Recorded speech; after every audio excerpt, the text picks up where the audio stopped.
ही थे। दोनों के घर पास पास ही थे। चिड़िया और कौवा दोनों ने अपने अपने घरों के पास ही अपनी अपनी प्याज की फसल लगाई हुई थी।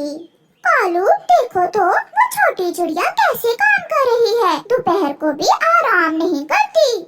और तो और इसकी वो पिद्दी सी बेटी भी इसके साथ पूरा काम करवा रही है।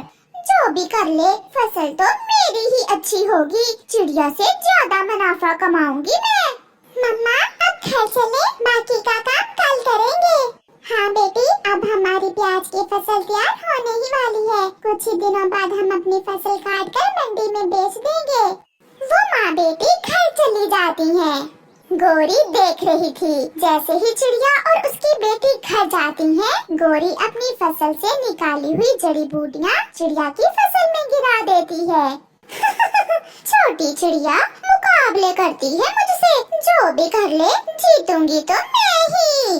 गोरी, चिड़िया के प्याज बहुत मोटे मोटे हैं और हमारे इतने इतने से हैं। हमें चिड़िया की फसल खराब करने के लिए कोई बड़ा काम ही करना होगा। रात हो जाती है। आसमान पर गहरे बादल थे और बारिश भी शुरू हो जाती है। चिड़िया बेटी, मैं बारिश से डर रही थी और बारिश शुरू हो गई। प्याज की तैयार फसल ज्यादा पानी से खराब भी हो सकती है। मम्मा आप चिंता न करें, जो हमारे भाग्य में होगा वो हमें मिल जाएगा। कालू जी, चिड़िया का खेत हमारे खेत से नीचे है या ऊपर? गोरी, चिड़िया का खेत हमारे खेत से गहराई में है। तो फिर मौका अच्छा है चिड़िया की फसल बर्बाद करने का। चलो हम जाकर अपने खेत का सारा पानी चिड़िया के खेत में निकाल देते हैं। अच्छा मशवरा है। ऐसे तो कल तक ही चिड़िया की प्याज की फसल पूरी तरह बर्बाद हो जाएगी।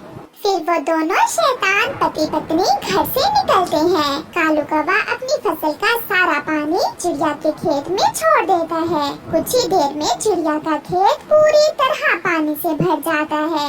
अब बारिश रुक भी गई तो चिड़िया बचा न सकेगी अपनी फसल को। वो दोनों घर चले जाते हैं।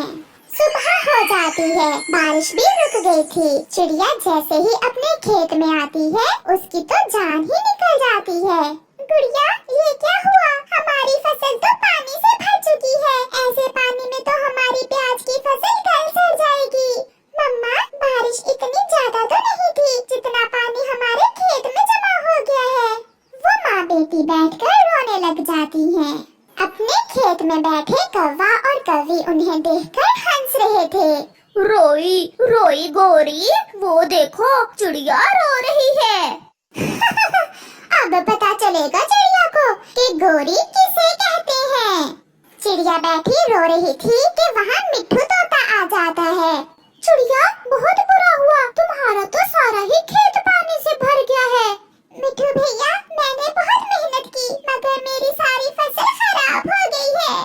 चिड़िया, आप चुप कर जाएं। जो होना था वो हुआ, मगर अब हौसला करो। मेरे पास धान की पनीरी है। आप वो पनीरी लाकर अपने खेत में बो दें। खड़े पानी में चावल की फसल बहुत अच्छे से होगी।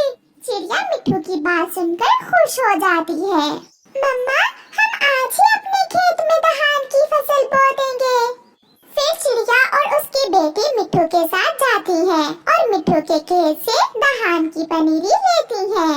चिड़िया, अगर चावल की फसल हो गई तो तुम प्याज को भूल जाओगी। मम्मा चिड़िया और उसकी बेटी सारा दिन काम करती हैं। वो अपने खेत में धान की पनीरी लगाती हैं। गोरी, देखो तो चिड़िया पागल हो गई है। ऐसे पानी में अब न जाने क्या बो रही है। मरने दो, इसे तो आदत है हर समय कुछ न कुछ करते रहने की। ऐसे ही कुछ दिन गुजर जाते हैं। चिड़िया की फसल अच्छे से तैयार हो रही थी। अब धान के पौधे बड़े होने लगे थे। कौवा और कौवी भी अपनी प्याज की फसल काट लेते हैं। वो अपनी फसल लेकर मंडी जाते हैं। चाचा छम छम, प्याज का क्या दाम चल रहा है? इस बार प्याज की फसल बहुत ज्यादा हुई है, इसलिए कोई प्याज खरीद नहीं रहा। मैं तो नहीं लूँगा, किसी और से पूछ ले। फिर गोरी और कालू दूसरे पक्षी के पास जाते हैं, मगर कोई भी उनकी फसल खरीदने को तैयार न था। बहुत मुश्किल से वो अपनी फसल बेचते हैं।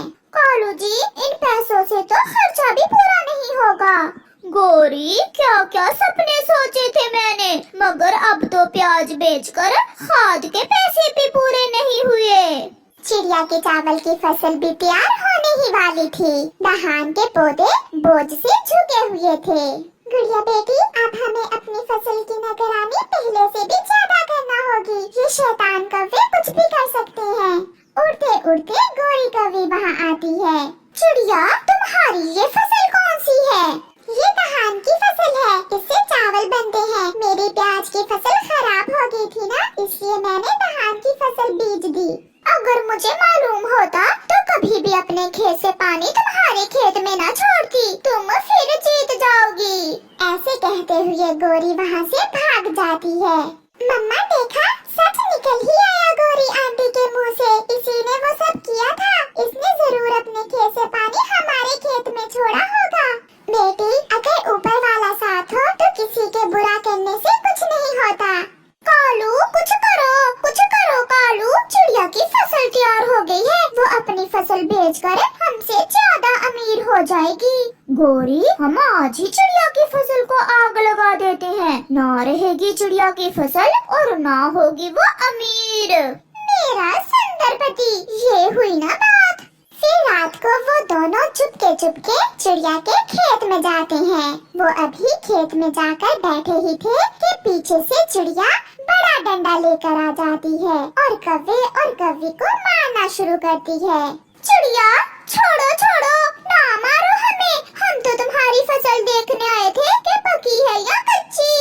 मुझे सब मालूम है बुरे कौवो, मैं भी इन दिनों खेत में ही रहती हूँ। अब तुम्हारी कोई शैतानी नहीं चलेगी। पिटने के बाद रोते हुए कौवा और कौवी वहाँ से चले जाते हैं।